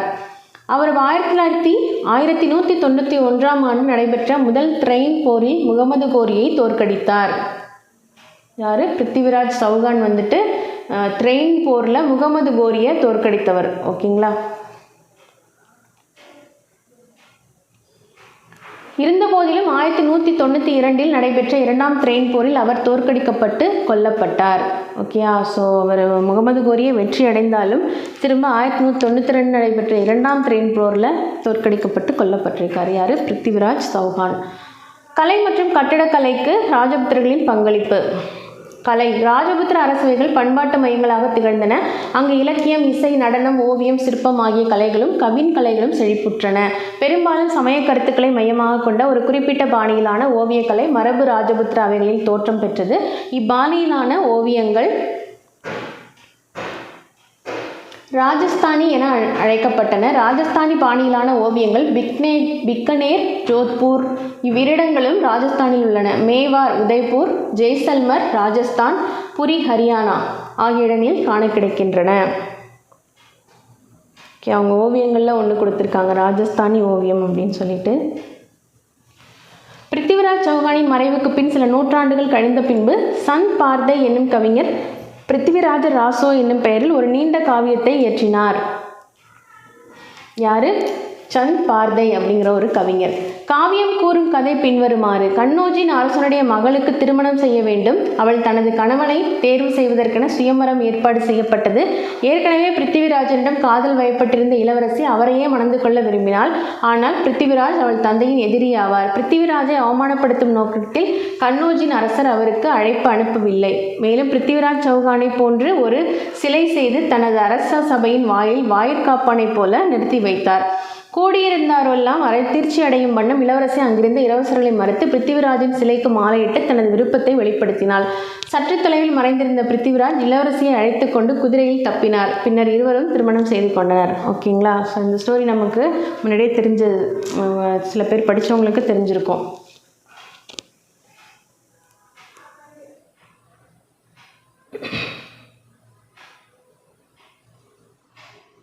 அடுத்ததாக கட்டடக்கலை. கட்டடங்கள் கட்டுவதில் ராஜபுத்திரர்கள் தலை சிறந்தவராவர். சித்தோர்கார், ரான்தன்பூர், கும்பல்கார் இவை அனைத்தும் ராஜஸ்தானில் உள்ளன.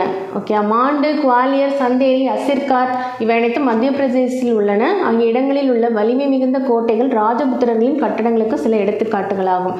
ராஜபுத்திரர்களின் குடியிருப்பு கட்டடக்கலைக்கு எடுத்துக்காட்டுகளாக விளங்குவதை குவாலியரில் உள்ள மான்சங் அரண்மனை, ஆம்பர் அதாவது ஜெய்ப்பூர் கோட்டைன்னு சொல்லுவோம் இல்லையா, ஆம்பர் கோட்டை, உதய்பூரில் ஏரியின் நடுவே அமைந்துள்ள அரண்மனை ஆகியவைகளாகும். ராஜபுத்திரர்களில் பல நகரங்களும் அரண்மனைகளும் மலைகளின் மேல் கட்டப்பட்டுள்ள கோட்டைகளில் செயற்கையாக உருவாக்கப்பட்ட அழகிய ஏரிகளின் அருகேயும் வைக்கப்பட்டுள்ளன. ஜோத்பூரில் உள்ள மாளிகை எளிதில் ஏற முடியாத மலைப்பாறையின் மேல் நகரை நோக்கிய வண்ணம் அமைக்கப்பட்டுள்ளது.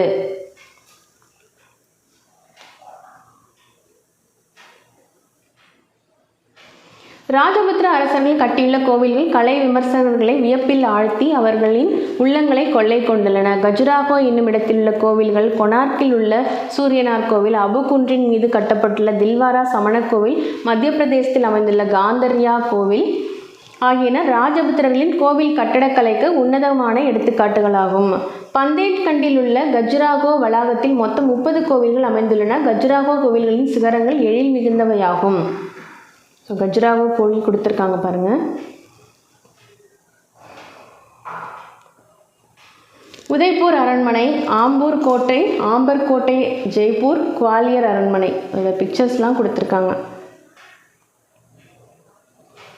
கோவிலின் வெளிப்புறமும் உட்புறமும் மிக நேர்த்தியாக சிற்பங்களை கொண்டுள்ளன. இக்கோவில்கள் சமண தீர்த்தங்கர்களுக்கும் சிவன், விஷ்ணு ஆகிய இந்து கடவுள்களுக்கும் படைத்தளிக்கப்பட்டுள்ளன. ஜோத்பூரிலிருந்து 32 மைல் தொலைவில் உள்ள ஓஷியோன் என்னும் இடத்தில் 16 இந்து மற்றும் சமண கோவில்கள் உள்ளன. அபுகுன்றின் மேலுள்ள சமணக்கோவிலில் வெண்மை நிற சலவை கற்களால் கட்டப்பட்ட கூடம் உள்ளது. அதன் மையத்தில் 11 பொது மைய வட்டங்களை கொண்டுள்ள குவிமாடம் அமைந்துள்ளது. மேலும் இங்குள்ள தூண்களும் விதானமும் அழகிய செதுக்கல் வேலைப்பாடுகளால் அலங்கரிக்கப்பட்டுள்ளன.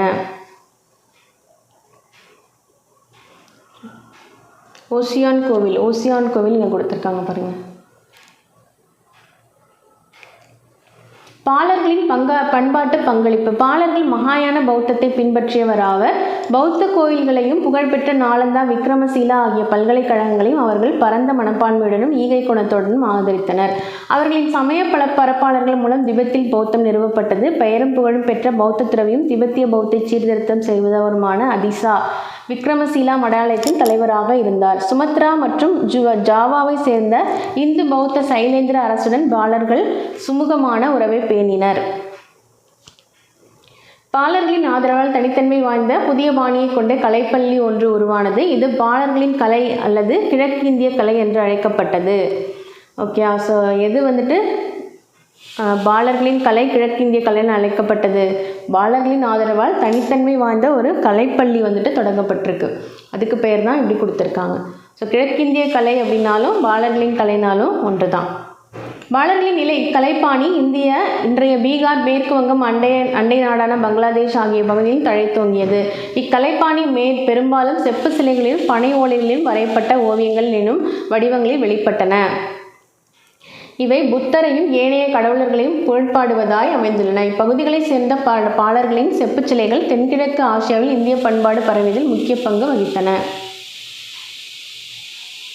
ரக்ஷா பந்தன், ராக்கி என்னும் பண்பாட்டு மரபானது ராஜபுத்திரர்களுக்கு உரியதாகும். ரக்ஷா எனில் பாதுகாப்பு என்றும், பந்தன் என்பது கட்டுதல் அல்லது உறவு என்றும் பொருளாகும். இது சகோதரத்துவத்தையும் அன்பையும் கொண்டாடும் விழாவாகும்.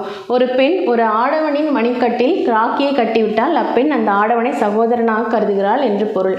அப்படியான ஆடவர்கள் அப்பெண்களை பாதுகாக்க கடமைப்பட்டவர்கள் ஆவர். 1905ஆம் ஆண்டு வங்க பிரிவினையின் போது ரவீந்திரநாத் தாகூர் பெருமளவில் மக்கள் பங்கேற்ற ரக்ஷாபந்தன் விழாவை தொடங்கினார். அவ்விழாவில் இந்து மற்றும் முஸ்லிம் பெண்கள் அடுத்த சமூகத்தை சேர்ந்த ஆடவர் கைகளில் ராக்கியை கட்டி அவர்களை சகோதரர்களாக ஏற்க வைத்தார். இந்து முஸ்லிம்களுக்கிடையே பிளவை ஏற்படுத்திய ஆங்கிலேயர் மேற்கொண்ட முயற்சிகளுக்கு எதிராக இச்செயல்பாடு மேற்கொள்ளப்பட்டது. ஓகே, ஸோ 2 வரலாற்று முக்கியத்துவம் வாய்ந்த ஒரு விஷயத்தை கொடுத்துருக்காங்க. ஓகே, ரக்ஷாபந்தன் அப்படிங்கிறது ராஜபுத்திரர்களுக்கு உரியது. ஓகே, ஸோ இது வந்துட்டு ஒரு பெண் வந்துட்டு ஒரு ஆணின் கையில் கட்டுற ஒரு கயிறு.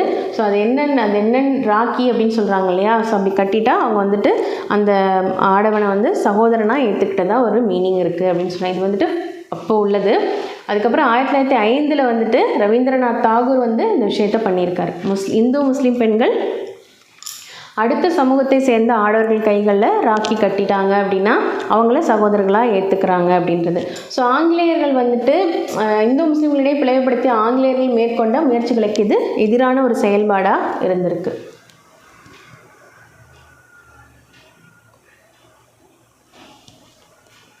பாலர்கால பனை ஓலை ஓவியம் இங்கே கொடுத்துருக்காங்க. இஸ்லாமின் தோற்றம். ஒரு சமய நம்பிக்கையாக இஸ்லாம் அரேபியாவில் உள்ள மெக்காவில் தோன்றியது. இதனை தோற்றுவித்தவர் இறை தூதர் முகமது நபிகள் நாயகம் ஆவார்.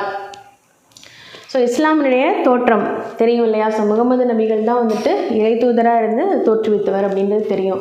இஸ்லாமை பின்பற்றுபவர்கள் முஸ்லீம்கள் என அழைக்கப்படுகின்றனர். ஒரு இஸ்லாமிய அரசு அரசியல் ரீதியாகவும் மத ரீதியாகவும் ஒரே நபரால் ஆளப்பட்டால் அவ்வரசு கலீஃபத் என்று அழைக்கப்பட்டது.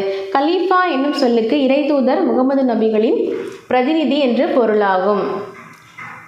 உமையத்துகளும் அப்பாசித்துகளும் தொடக்க கால கலீஃபத்துகளாகும். உமையத்துகளும் அப்பாசித்துகளும் தனித்தனியே தங்கள் படையெடுப்புகளின் முஸ்லீமும் இஸ்லாமின் கோட்பாடுகளை பரப்பியதன் வழியாக தங்கள் ஆட்சியை விரிவுபடுத்தினர்.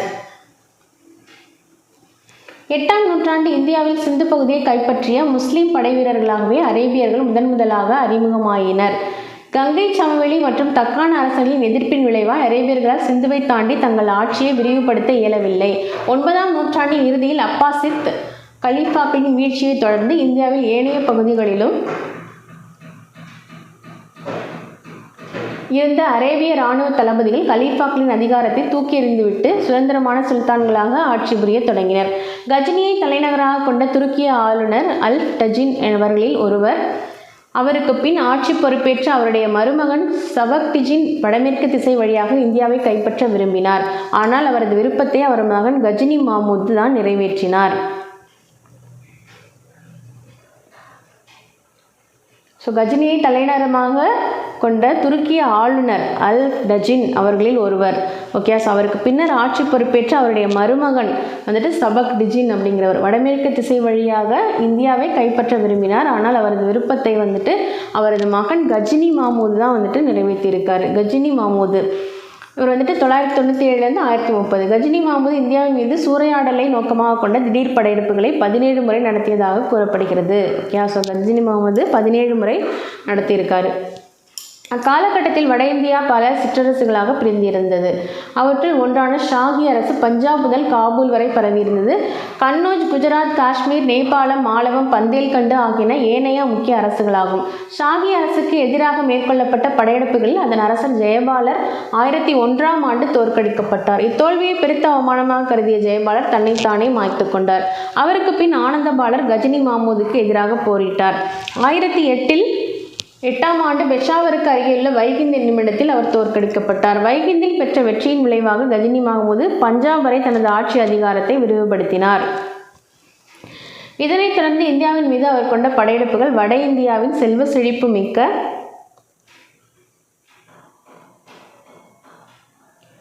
கோவில்களையும் நகரங்களையும் கொள்ளையடிப்பதே நோக்கமாக கொண்டிருந்தன. 1011 பஞ்சாபில் உள்ள நாகர்கோட், டெல்லிக்கு அருகேயுள்ள தானேஸ்வர் ஆகிய நகரங்கள் அவரால் சூறையாடப்பட்டன.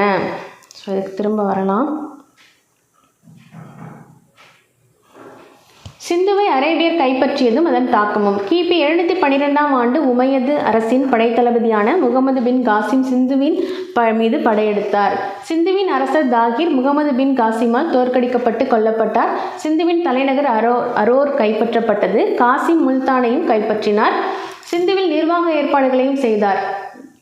சிந்து பகுதி வாழ் மக்களுக்கு பாதுகாக்கப்பட்ட மக்கள் எனும் தகுதி வழங்கப்பட்டது. மக்களின் வாழ்க்கையிலும் அவர்களின் மதங்களிலும் எவ்வித தலையீடும் செய்யப்படவில்லை. ஆனால் காசிம் வெகு விரைவில் கலீஃபாவால் திரும்ப அழைக்கப்பட்டார். ஓகேயா. அரேபிய அறிஞர்கள் சிந்துவிற்கு வந்து பல இந்திய இலக்கியங்களை கற்றனர். வானியல், தத்துவம், கணிதம், மருத்துவம் தொடர்பாக சமஸ்கிருத மொழியில் இருந்த பல நூல்களை அவர்கள் அரேபிய மொழியில் மொழியாக்கம் செய்தனர். 0 முதல் 9 வரையிலான எண்களை அவர்கள் இந்தியாவிலிருந்தே கற்றுக்கொண்டனர். அதுவரையிலும் மேலை நாட்டினர் பூஜ்ஜியத்தின் பயன்பாட்டை அறிந்திருக்கவில்லை. ஐரோப்பியர்களின் கணிதம் தொடர்பான அதிக அறிவை அரேபியர் வாயிலாக பெற்றனர். பூஜ்ஜியத்தின் முக்கியத்துவத்தை அவர்கள் இந்தியாவிலிருந்தே கற்றுக்கொண்டனர். மேலை நாட்டவரும் அரேபியர்களும் சதுரங்க விளையாட்டை இந்தியர்களிடமிருந்தே கற்றுக்கொள்ளதாக நம்பப்படுகிறது. ஓகே. ஸோ இங்கே உள்ள மக்களுக்கு வந்துட்டு பாதுகாக்கப்பட்ட மக்கள், சிந்து பகுதி வாழ் மக்களுக்கு வந்துட்டு பாதுகாக்கப்பட்ட மக்கள்ன்ற ஒரு தகுதி வந்துட்டு வழங்கப்பட்டிருக்கு. ஓகே. ஸோ அங்கிருந்து படையெடுத்து வந்தாலுமே கூட முகமது பின் காசிம் அப்படிங்கிறவர் வந்துட்டு அந்த தகுதியை வந்துட்டு கொடுத்துருக்காரு.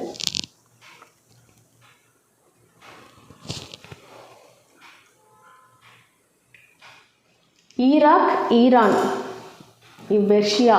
ஓகேவா. ஸோ பெர்ஷியாவிலேருந்து சிந்துக்கு வந்திருக்காங்க இவங்கெல்லாம். குஜராத்ரா, மகதம், சாளுக்கியர்கள்.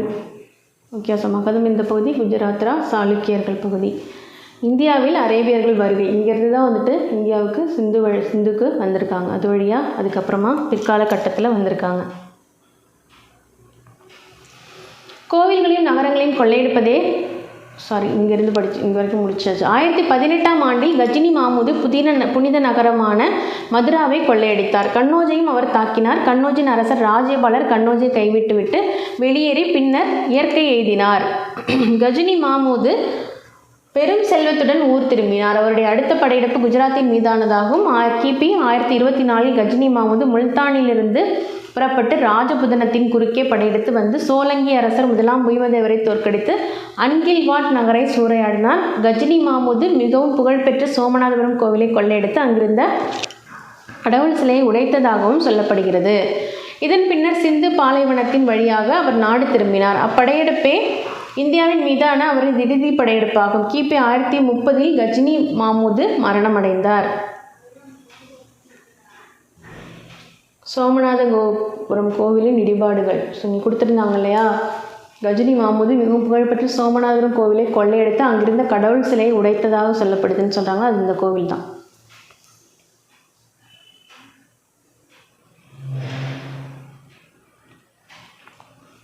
தோராயமாக பாரசீகம் ஆக்சஸுக்கு அப்பால் உள்ள பகுதிகள் ஆப்கானிஸ்தான், பஞ்சாப் ஆகியவற்றை உள்ளடக்கியதாக இருந்தது. முகமது கோரி. கோர் பகுதியை சேர்ந்த முகமது அல்லது முகமது கோரி கஜினிக்கு கப்பம் கட்டிய குறுநில தலைவராக இருந்தார். கஜினி மாமுதின் இறப்பிற்கு பின்னர் அவர் சுதந்திரமானவராக ஆயிட்டார். கஜினாவிய பேரரசின் வீழ்ச்சியை சாதகமாக்கி கொண்ட முகமது கோரி கஜினியை தனது கட்டுப்பாட்டின் கீழ் கொண்டு வந்தார். கஜினியில் தனது நிலையை வலுவானதாகவும் பாதுகாப்பானதாகவும் ஆக்கி கொண்ட பின்னர் இவர் தனது கவனத்தை இந்தியா மீது திருப்பினார். கஜினி மாமுதை போலன்றி இவர் இந்தியாவை கைப்பற்றி தனது பேரரசை விரிவாக்கம் செய்ய விரும்பினார். கஜினி முகமது என்ன பண்ணார்? நம்ம இந்தியாவில் இருக்கிற செல்வத்தை சூறையாடி கொண்டு போகிறது தான் அவருடைய முக்கிய வேலையாகவே இருந்திருக்கு. ஒரு தடவை வர்றது அவர் ஒவ்வொரு பகுதியிலும் இருக்கிற இயற்கை அதாவது வளத்தை வந்துட்டு செல்வத்தை சூறையாடி கொண்டு போயிடுறது. ஆனால் முகமது கோரி அந்த மாதிரி இல்லை. அவர் வந்துட்டு தனது பேரரசை தான் விரிவாக்கம் செய்ய விரும்பினார். ஓகே. ஸோ இந்தியாவில் கிபி 1175இல் முல்தானை கைப்பற்றிய அவர் அடுத்தடுத்த படையெடுப்புகளின் மூலம் ஒட்டுமொத்த முல்தானையும் கைப்பற்றினார். 1186இல் பஞ்சாபை தாக்கி அதனை கைப்பற்றினார். அடுத்ததான் திரெயின் போர். 1191, 1192 நடைபெற்றது. தாங்கள் அகப்பட்டு கொண்ட ஆபத்தான சூழலை புரிந்து கொண்ட வட இந்திய அரசர்கள் பிருத்திவிராஜ் கவுகானின் தலைமையில் ஒரு கூட்டணியை உருவாக்கினர். நெருக்கடி நிலையை சமாளிக்கும் ஆற்றல் கொண்டவராக பிருத்திவிராஜ் சௌகான் 1191இல் டெல்லிக்கு அருகே திரெயின் என்னுமிடத்தில் நடைபெற்ற போரில் முகமது கோரியை தோற்கடித்தார். இப்போர் முதலாம் திரைன் போர் என்று அழைக்கப்படுகிறது. இத்தோல்விக்கு பழிவாங்கும் பொருட்டு முகமது கோரி தீவிரமான ஏற்பாடுகளை மேற்கொண்டு பெரும்படையை திரட்டினார். தன்னுடைய பெரும்படையோடு பெஷாவர் முல்தான் வழியாக லாகூரை வந்தடைந்தார். தன்னுடைய மேலாதிக்கத்தை அங்கீகரிக்குமாறும் ஒரு முஸ்லீமாக மாறும்படியும் அவர் பிருத்திவிராஜ் சௌகானுக்கு செய்தி அனுப்பினார். அதனை மறுத்த பிருத்திவிராஜ் போருக்கு தயாரானார். பல இந்து அரசர்களும் குறுநிலை தலைவர்களும் அவருடன் அணிவகுத்தனர். 1192 நடைபெற்ற 2ஆம் திரைன் போரில் பிருத்திவிராஜின் படைகளை முற்றிலுமாக தோற்கடித்த முகமது கோரி அவரை கைது செய்து கொன்றார். ஓகே, ஸோ முகமது கோரிங்கிறவர் பிருத்திவிராஜை கொலை செய்துட்டார். 2ஆம் திரைன் போர் ராஜபுத்திரங்களுக்கு பேரிழப்பை ஏற்படுத்திய போராகும். அவர்களின் அரசியல் கௌரவம் பெரும் பின்னடைவை சந்தித்தது. சௌகான் அரசு அப்போது படையெடுத்து வந்தவரின் காலடியில் கிடந்தது. இவ்வாறு இந்தியாவில் ஆஜ்மீரில் முதல் இஸ்லாமிய அரசு உறுதியாக நிறுவப்பட்டது. ஸோ முதல் இஸ்லாமிய அரசு இங்கே யார் நிறுவனது? முகமது கோரி அவர்கள். இந்திய வரலாற்றில் புதிய சகாப்தம் தொடங்கியது. 2ஆம் திரைன் போரில் வெற்றி பெற்ற பின்னர் தனது நாட்டின் கிழக்கெல்லையில் அச்சுறுத்தல்களை ஏற்படுத்திய துருக்கியரையும் மங்கோலியர்களையும் எதிர்கொள்வதற்காக முகமது கோரி கஜினிக்கு திரும்பினார். கிபி 1206 முகமது கோரி இயற்கை எய்தவே இந்தியாவிலிருந்து அவருடைய திறமை வாய்ந்த தளபதி குத்புதீன் ஐபக் முகமது கோரிக்கு சொந்தமாயிருந்த இந்திய பகுதிகளை தனது கட்டுப்பாட்டின் கீழ் கொண்டு வந்த பின்னர் தன்னை டெல்லியின் முதல் சுல்தான் என பிரகடனப்படுத்தி கொண்டார். ஓகே, ஸோ இந்த குத்புதீன் ஐபக்ங்கிறவர் யார்? முகமது கோரியுடைய தளபதி. ஸோ அடுத்தது பாடச் சுருக்கம் கொடுத்துருக்காங்க. ஹர்ஷருக்கு பின்னர் புதிய பிராந்திய அரசுகள் உதயமாயின. அவற்றில் பிரதிகாரர்கள், பாலர்கள், சௌகான்கள், பரமாரர்கள் ஆகியோர் முக்கிய அரச வம்சத்தினர் ஆவர். பிரதிகாரர்களும் பாலர்களும் வடக்கு சமவெளி கைப்பற்றுவதில் தங்களிடையே தொடர்ந்து போரிட்டு கொண்டனர். குறிப்பாக கன்னோஜை கைப்பற்றுவதில் அவர்கள் தனி கவனம் செலுத்தினர். கன்னோஜை கைப்பற்ற நடைபெற்ற தொடர் மோதல்கள் குறுநில தலைவர்களையும் சிற்றரசர்களையும் தங்களை சுதந்திர அரசர்களாக அறிவித்துக் கொள்ள தூண்டின. ராஜபுத்திரர்களும் பாலர்களும் படிப்படியாக வளர்ந்து வந்த இந்திய பண்பாட்டிற்கு மெச்சத்தகுந்த பங்களிப்பை செய்தனர். அரேபியரின் விரிவாக்க முயற்சிகள் பல அரசர்களால் எதிர்க்கப்பட்டன. கொள்ளையடிப்பதை நோக்கமாக கொண்ட கஜினி மாமூதின் திடீர் இராணுவ தாக்குதல்கள் 11ஆம் நூற்றாண்டில் அவற்றை தொடர்ந்து முகமது கோரி மேற்கொண்ட படையெடுப்புகளும் இந்தியாவில் இஸ்லாமிய ஆட்சி நிறுவப்படுவதற்கு வழியமைத்து கொடுத்தன. ஓகேயா? சொற்களஞ்சியம். வாரிசு, வழித்தோன்றல், ஸ்கியான், a descendant of the notable family. முன்னெப்போதும் இல்லாத, unprecedented, exceptional, இரு சாராருக்கும் நாசத்தை விளைவிக்கின்ற, internecine, mutually destructive, சித்தரிக்கும் கலை, portraiture, art of painting, the art of painting, நேர்த்தியான, elegant, grand, மடாலயம், monastery, a place where monks live, கூட்டமைப்பு, confederacy, a league or alliance of states. Okay, so பின்னாடி இருக்கிற பயிற்சியெல்லாம் வந்துட்டு செஞ்சு பாருங்கள். லெசன் ஒரு தடவை படிச்சிங்கன்னா கண்டிப்பாக வந்துட்டு உங்களுக்கு கன்ஃபியூஷனாக தான் இருக்கும். ஓகே, ஸோ 2-3 தடவை ரீடிங் பண்ணிங்க அப்படின்னா ஈஸியாக இருக்கும், ஃபஸ்ட்டும் செகண்டும். ஓகே, ஸோ கொஞ்சம் பெயர்கள்லாம் வந்துட்டு ரொம்பவே சிரமமாக இருக்குது. ஸோ அதை கொஞ்சம் திரும்ப படித்து பாருங்கள். ஓகேங்களா? ஸோ முடிஞ்ச வரைக்கும் படித்து பாருங்கள். ஓகே, மறதிங்கிறது எல்லாருக்குமே இருக்கிறது தான் இல்லையா? ஸோ அதிலேருந்து கொஞ்சம் வெளிவரணும் அப்படின்னா ஒரு விஷயத்தை நம்ம திரும்ப எப்படி ரிவிஷன் பண்ணுறோம், மறுபடியும் எப்படி அதை திரும்ப படித்து ஞாபகம் வச்சுக்கிறோம் அப்படிங்கிறது தான் இல்லையா? ஸோ முடிஞ்ச வரைக்கும் ரிவிஷன் பண்ணுங்கள், படித்ததை ஞாபகம் வச்சுக்கிறதுக்கு ட்ரை பண்ணுங்கள். ஓகேங்களா? ஸோ அடுத்ததான் நம்ம அதுக்கு அடுத்த 3rd லெசனை வந்துட்டு அடுத்த கிளாஸில் பார்க்கலாம். நன்றி, வணக்கம்.